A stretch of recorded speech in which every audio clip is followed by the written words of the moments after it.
لکه نو الله پاک تاسو دې ته نه را لېږلې چې په دې ټیک ټاک او په فیسبوک باندې بهایي او ډمتوب شروع کړئ، نه، بلکې الله پاک ته خپل خلیفه جوړ کړی، ته دې ته را لېږلې چې ته د الله دا نوم په ټوله دنیا باندې خور کا او د نبی طریقې په ټوله دنیا باندې پیلاو کا او د کفر مله ماته کا او د اسلام بول بالا وکړه، د مسلمانو سپورټ وکړه.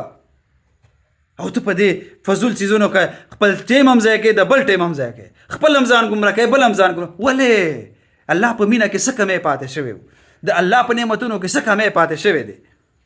د زما د نبی خوږ نبی صلی الله علیه وسلم په محبت کې او په مینه کې او په مهنت کې څه کمی پاتې شوی چې ته نن په دې لاره باندې روان شوې.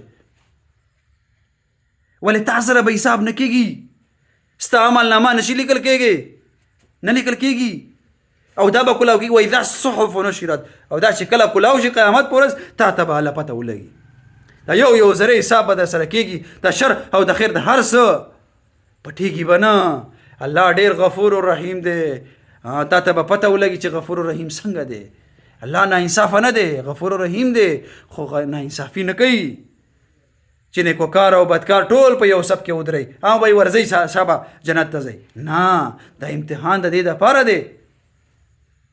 سم شی ګورئ، د خپل ټیک ټاک اکاؤنټونه سم کړئ، د دې کې د غانې بجانې ختم کړئ، د ښځو د تصویرانو او ویډیوګانې ختم کړئ، بې حیایي ختم کړئ. الله پاک دې ته رالیږلی او بیا به په جنت کې داسې جنت به درکوي الله پاک چې مزې به وکړي او په همیشه به اوسېږي.